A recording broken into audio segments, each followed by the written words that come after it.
Jenesis isiokwu nke 13 site n'amaokwu nke 1. Ebram wee si na Ijipt rigo, ya onwe ya na nwunye ya na ihe niile o nwere, na Lọt tinyere ya rue Negeb.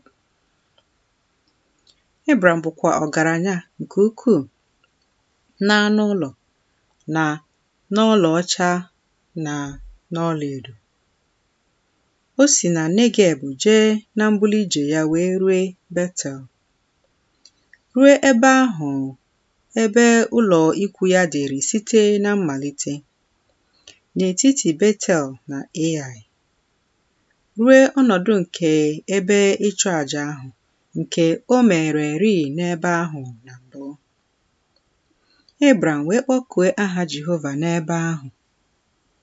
Ọzọkwa, Lọt, onye ya na Ebram na-ayịkọ jee, o nwere igwe ewu na atụrụ, na igwe ehi na ọtụtụ ụlọ ikwu.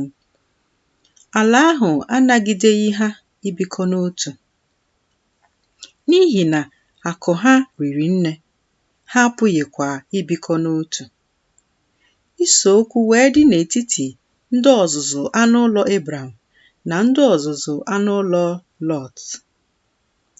Ndị Kenan na ndị Perizait na-ebikwa n'ala ahụ mgbe ahụ. Ebram wee sị Lọt, biko, ka ise okwu ghara ịdị n'etiti mụ na gị, na n'etiti ndị ọzụzụ anụ ụlọ nke m na ndị ọzụzụ anụ ụlọ nke gị, n'ihi na nwanne ka anyị bụ. Ala nke a niile ọ dịghị n'iru gị? Biko, kewapụ onwe gị n'arụ m. Ọ bụrụ aka ekpe, m ga-ejekwa n'aka nri, ma ọ bụrụ aka nri, m ga-ejekwa n'aka ekpe.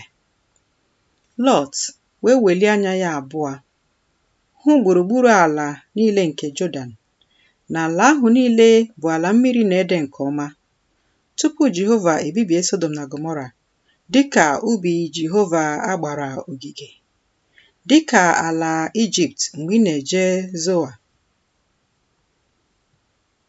Lọt wee rọpụtara onwe ya gburugburu ala niile nke Jọdan. Lọt wee bulie ije jee n'iru anyanwụ, ha wee kewapụ onwe ha otu n'arụ nwanne ya. Ebram biri n'ala Kenan, ma Lọt biri n'obodo nke gburugburu ala ahụ, rọpụ ụlọ ikwu ya jee rue Sọdọm. Ma ndị Sọdọm bụ ndị ọjọọ na ndị mmehie megide Jehova nke ukwuu.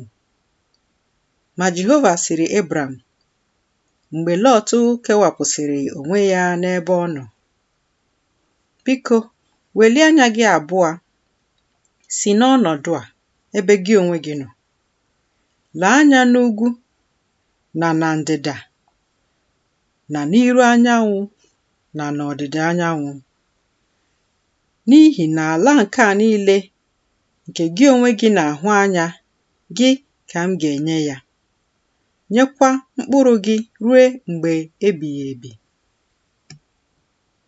M ga-emekwa ka mkpụrụ gị dịka aja nke ala, ya bụ na ọ bụrụ na mmadụ pụrụ ịgụta aja nke ala, a ga-agụtakwa mkpụrụ gị.